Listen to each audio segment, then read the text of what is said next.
भारतवर्ष में एक प्रतापी और दानी राजा राज्य करता था। वह नित्य गरीबों और ब्राह्मणों की सहायता करता था। यह बात उसकी रानी को अच्छी नहीं लगती थी। वह न ही गरीबों को दान देती, न ही भगवान का पूजन करती थी और राजा को भी दान देने से मना किया करती थी। एक दिन राजा शिकार खेलने वन को गए हुए थे, तो रानी महल में अकेली थी। उसी समय भगवान बृहस्पति देव साधु वेश में राजा के महल में भिक्षा के लिए गए और भिक्षा मांगी। रानी ने भिक्षा देने से इनकार किया और कहा, हे साधु महाराज, मैं तो दान पुण्य से तंग आ गई हूँ। मेरा पति सारा धन लुटाते रहते हैं। मेरी इच्छा है कि हमारा सारा धन नष्ट हो जाए और मैं आराम से रह सकूं। साधु ने कहा, देवी, तुम तो बड़ी विचित्र हो। धन और संतान तो सभी चाहते हैं। पुत्र और लक्ष्मी तो पापी के घर भी होने चाहिए। यदि तुम्हारे पास अधिक धन है तो भूखों को भोजन दो, प्यासों के लिए प्याऊ बनवाओ, मुसाफिरों के लिए धर्मशालाएं खुलवाओ। जो निर्धन अपनी कुंवारी कन्याओं का विवाह नहीं कर सकते, उनका विवाह करा दो। ऐसे और भी कई काम हैं जिनके करने से तुम्हारा यश लोक परलोक में फैलेगा। परंतु रानी पर उपदेश का कोई प्रभाव नहीं पड़ा। वह बोली, हे साधु महाराज, आप मुझे कुछ ज्ञान मत दो। बस ऐसा करो कि ये सारा धन नष्ट हो जाए। मैं ऐसा धन नहीं चाहती जो हर जगह बांटती फिरूं। साधु ने उत्तर दिया, हे रानी, यदि तुम्हारी ऐसी ही इच्छा है तो तथास्तु। तुम ऐसा करना कि बृहस्पतिवार को घर लीपकर पीली मिट्टी से अपना सिर धोकर स्नान करना, भट्टी चढ़ाकर कपड़े धोना। ऐसा करने से आपका सारा धन नष्ट हो जाएगा। इतना कहकर वह साधु महाराज वहां से आलोप हो गए। साधु के अनुसार कही बातों को पूरा करते हुए रानी को केवल 3 ही बृहस्पतिवार बीते थे कि उसकी समस्त धन संपत्ति नष्ट हो गई। भोजन के लिए भी राजा और राजा का परिवार तरसने लगा। तब एक दिन राजा ने रानी से बोला, हे रानी, तुम यहीं रहो, मैं दूसरे देश को जाता हूँ, क्योंकि यहाँ पर सभी लोग मुझे जानते हैं। इसलिए मैं कोई छोटा कार्य नहीं कर सकता। देश चोरी परदेश भिक्षा बराबर है। ऐसा कहकर राजा परदेश चला गया और वहां वह जंगल से लकड़ी काट कर लाता और शहर में बेचता। इस तरह वह अपना जीवन व्यतीत करने लगा। इधर राजा के परदेश जाते ही रानी और दासी दुखी रहने लगी। एक बार जब रानी और दासी को 7 दिन तक बिना भोजन के रहना पड़ा, तो रानी ने अपनी दासी से कहा, दासी, पास ही के नगर में मेरी बहन रहती है। वह बड़ी धनवान है। तू उसके पास जा और कुछ ले आ, ताकि थोड़ी गुजर बसर हो जाए। दासी रानी की बहन के पास गई। उस दिन गुरुवार था और रानी की बहन उस समय बृहस्पतिवार व्रत की कथा सुन रही थी। दासी ने रानी की बहन को अपनी रानी का संदेश दिया, लेकिन रानी की बड़ी बहन ने कोई उत्तर नहीं दिया। जब दासी को रानी की बहन से कोई उत्तर नहीं मिला तो वह हताश हो गई। वह बहुत दुखी हुई और क्रोधित भी हुई और वह वापस आकर रानी को सारी बात बता देती है। सुनकर रानी ने अपने भाग्य को बहुत कोसा। उधर रानी की बहन ने सोचा कि मेरी बहन की दासी आई थी, परंतु मैं उससे नहीं बोली, इसलिए वह बहुत दुखी हुई होगी। कथा सुनकर और पूजन समाप्त करके वह अपनी बहन के घर आई और कहने लगी, हे बहन, मैं बृहस्पतिवार का व्रत कर रही थी। तुम्हारी दासी मेरे घर आई थी, परंतु जब तक कथा होती है तब तक न उठते हैं और न ही बोलते हैं, इसलिए मैं नहीं बोली। कहो दासी, क्यों गई थी? तब रानी बोली, बहन, अब तुमसे क्या छिपाऊं? हमारे घर में खाने तक को अनाज नहीं था। ऐसा कहते कहते रानी की आंखें भर आई। वह भावुक हो उठी। उसने दासी समेत पिछले 7 दिनों से भूखे रहने तक की बात अपनी बहन को विस्तार पूर्वक सुना दी। रानी की बहन बोली, देखो बहन, भगवान बृहस्पति देव सबकी मनोकामना को पूर्ण करते हैं। देखो, शायद तुम्हारे घर में अनाज रखा हो। पहले तो रानी को विश्वास नहीं हुआ, पर बहन के आग्रह करने पर उसने अपनी दासी को अंदर भेजा तो सचमुच अनाज से भरा एक घड़ा मिल गया। यह देखकर दासी को बड़ी हैरानी हुई।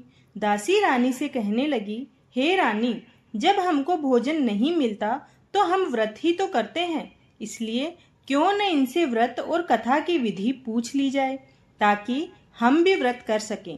तब रानी ने अपनी बहन से बृहस्पतिवार व्रत के बारे में पूछा।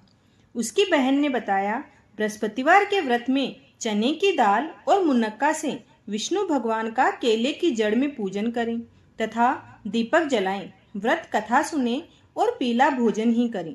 इससे बृहस्पति देव प्रसन्न होते हैं। व्रत और पूजन विधि बताकर रानी की बहन अपने घर को लौट गई। 7 दिन के बाद जब गुरुवार आया तो रानी और दासी ने व्रत रखा।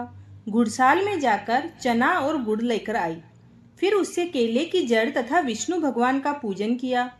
अब पीला भोजन कहाँ से आए, इस बात को लेकर दोनों बहुत दुखी थे। चूंकि उन्होंने व्रत रखा था, इसलिए बृहस्पति देव उनसे प्रसन्न थे। इसलिए वे एक साधारण व्यक्ति का रूप धारण कर 2 थालों में सुंदर पीला भोजन दासी को दे गए। भोजन पाकर दासी बड़ी प्रसन्न हुई और फिर रानी के साथ मिलकर भोजन ग्रहण किया। उसके बाद वे सभी गुरुवार को व्रत और पूजन करने लगे। बृहस्पति भगवान की कृपा से उनके पास फिर से धन संपत्ति आ गई, परंतु रानी फिर से पहले की तरह आलस करने लगी। तब दासी बोली, देखो रानी, तुम पहले भी इसी प्रकार आलस करती थी। तुम्हें धन रखने में कष्ट होता था और तुम्हारे इसी आलस के कारण सारा धन नष्ट हो गया था। अब जब भगवान बृहस्पति देव की कृपा से धन मिला है तो तुम फिर से आलस कर रही हो।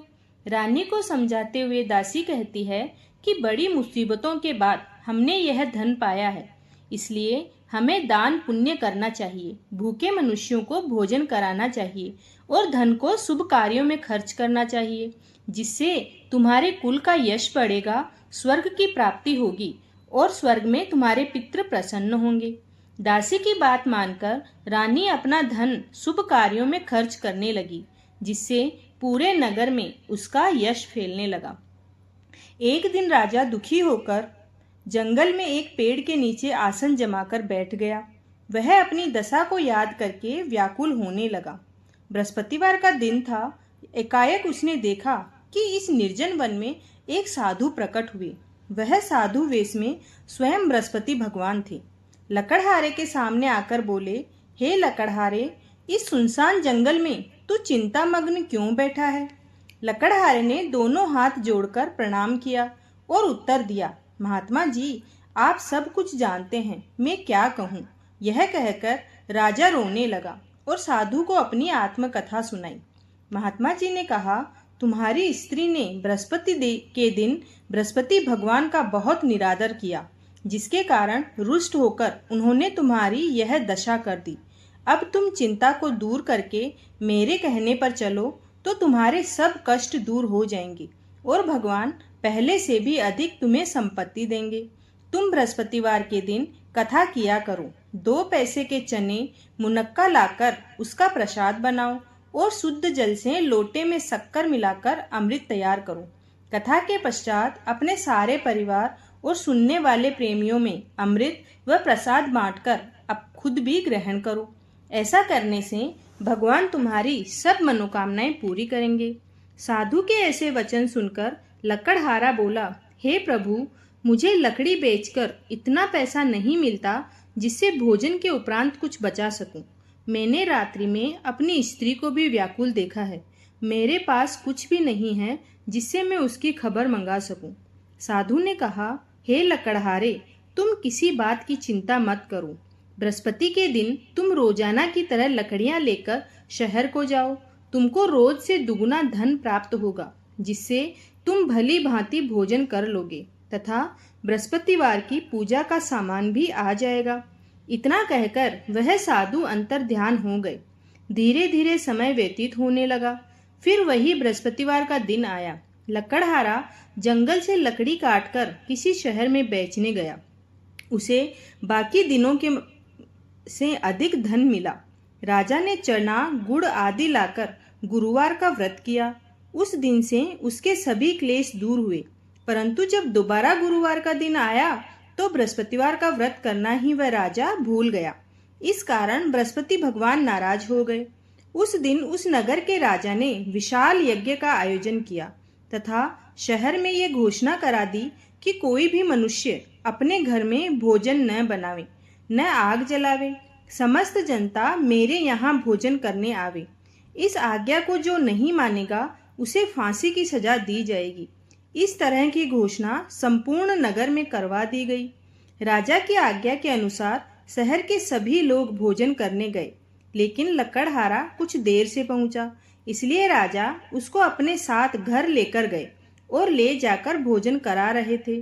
तभी रानी की दृष्टि उस खूंटी पर पड़ी जिस पर उसका हार लटका हुआ था। वह वहां पर दिखाई नहीं दिया। रानी ने सोच लिया कि मेरा हार इसी मनुष्य ने चुराया है। उसी समय सिपाहियों को बुलाकर उसको कारागार में डलवा दिया। जब लकड़हारा कारागार में पड़ गया और बहुत दुखी होकर विचार करने लगा कि न जाने कौन से पूर्व जन्म के कर्म हैं कि मुझे दुख प्राप्त हुआ है, और उसी साधु को याद करने लगा जो कि जंगल में मिला था। उसी समय तत्काल बृहस्पति देव साधु के रूप में प्रकट हुए और उसकी दशा को देखकर कहने लगे, अरे मूर्ख, तूने बृहस्पति देव की कथा नहीं करी, इस कारण तुझे दुख प्राप्त हुआ है। अब चिंता मत कर, बृहस्पतिवार के दिन कारागार के दरवाजे पर 4 पैसे पड़े मिलेंगे। उनसे तू बृहस्पति देव की पूजा करना, तेरे सभी कष्ट दूर हो जाएंगे। बृहस्पति के दिन उसे 4 पैसे मिले। लकड़हारे ने कहा, कहीं उसी रात्रि को बृहस्पति देव ने उस नगर के राजा को स्वप्न में कहा, हे राजा, तुमने जिस आदमी को कारागार में बंद कर दिया है वह निर्दोष है, वह राजा है, उसे छोड़ देना। रानी का हार उसी खूंटी पर लटका है। अगर तू ऐसा नहीं करेगा तो मैं तेरे राज्य को नष्ट कर दूंगा। इस तरह रात्रि के स्वप्न को देखकर राजा प्रातःकाल उठा और खूंटी पर हार देखकर लकड़हारे को बुलाकर क्षमा मांगी तथा लकड़हारे को योग्य सुंदर वस्त्र आभूषण देकर विदा कर दिया। बृहस्पति देव की आज्ञा के अनुसार लकड़हारा अपने नगर को चल दिया। राजा जब अपने नगर के निकट पहुंचा तो उसे बड़ा आश्चर्य हुआ। नगर में पहले से अधिक बाग, तालाब, कुएं तथा बहुत सी धर्मशाला, मंदिर आदि बने हुए हैं। राजा ने पूछा, ये किसका बाग और धर्मशाला है? तब नगर के सब लोग कहने लगे, राजा जी, यह सब रानी और बांदी के हैं। तो राजा को खुशी हुई, लेकिन बहुत आश्चर्य हुआ और गुस्सा भी आया। तब रानी ने यह खबर सुनी कि राजा आ रहे हैं, तो उसने बांदी से कहा कि हे दासी, देखो राजा हमको कितनी बुरी हालत में छोड़ गए थे। हमारी ऐसी हालत देखकर वह लौट न जाए, इसलिए तू दरवाजे पर खड़ी हो जा। आज्ञा के अनुसार दासी दरवाजे पर खड़ी हो गई। राजा आए तो उन्हें अपने साथ लिवा आई। तब राजा ने क्रोध करके अपनी रानी से पूछा कि यह धन तुम्हें कैसे प्राप्त हुआ है? तब उन्होंने कहा, राजा जी, आप गुस्सा मत करो, हमें यह सब धन बृहस्पति देव के इस व्रत के प्रभाव से प्राप्त हुआ है। तब राजा ने निश्चय किया कि 7 रोज बाद तो सभी बृहस्पति देव का पूजन करते हैं, परंतु मैं प्रतिदिन दिन में 3 बार कहानी तथा रोज व्रत किया करूंगा। अब हर समय राजा के दुपट्टे में चने की दाल और मुनक्के बंधे रहते तथा दिन में 3 बार कहानी कहता। एक रोज राजा ने विचार किया कि चलो अपनी बहन के यहाँ हो आए। इस तरह निश्चय कर राजा घोड़े पर सवार हो अपनी बहन के यहाँ को चलने लगा। मार्ग में उसने देखा कि कुछ आदमी एक मुर्दे को लिए जा रहे हैं। उन्हें रोककर राजा कहने लगा, अरे भाइयों, मेरी बृहस्पति देव की कथा सुन लो। वे बोले, लो, हमारा तो आदमी मर गया है, इसको अपनी कथा की पड़ी है। परंतु कुछ आदमी बोले, अच्छा कहो, हम तुम्हारी कथा भी सुनेंगे। राजा ने दाल निकाली और जब कथा आधी हुई तो मुर्दा हिलने लग गया, और जब कथा समाप्त हो गई तो राम राम करके वह मनुष्य उठ खड़ा हुआ। आगे मार्ग में उसे एक किसान खेत में हल चलाता मिला। राजा ने उसे देखा और उससे बोला, अरे भैया, तुम मेरी बृहस्पति देव की कथा सुन लो। किसान बोला, जब तक मैं तुम्हारी कथा सुनूंगा तब तक 4 हरैया जोत लूंगा। जा अपनी कथा किसी और को सुनाना। इस तरह राजा आगे चलने लगा। राजा के हटते ही बैल पछाड़ खाकर गिर गए तथा किसान के पेट में बड़ी जोर का दर्द होने लगा। उस समय उसकी माँ रोटी लेकर आई। उसने जब यह देखा तो अपने पुत्र से सब हाल पूछा और बेटे ने सभी हाल कह दिया। तो बुढ़िया दौड़ी दौड़ी उस घुड़सवार के पास गई और उससे बोली कि मैं तेरी कथा सुनूंगी, तू अपनी कथा मेरे खेत पर चलकर ही कहना। राजा ने बुढ़िया के खेत पर जाकर कथा कही, जिसके सुनते ही वह बैल खड़े हो गए तथा किसान के पेट का दर्द भी बंद हो गया। राजा अपनी बहन के घर पहुंचा। बहन ने भाई की खूब मेहमानी की। दूसरे रोज प्रातःकाल राजा जगा तो वह देखने लगा कि सब लोग भोजन कर रहे हैं। राजा ने अपनी बहन से कहा, बहन, कोई ऐसा मनुष्य है जिसने भोजन नहीं किया हो और मेरी बृहस्पतिवार की कथा सुन ले। बहन बोली, हे भैया, ये देश ऐसा ही है, यहाँ पहले सब लोग भोजन करते हैं, बाद में अन्य काम करते हैं। अगर कोई पड़ोस में हो तो देख आऊं।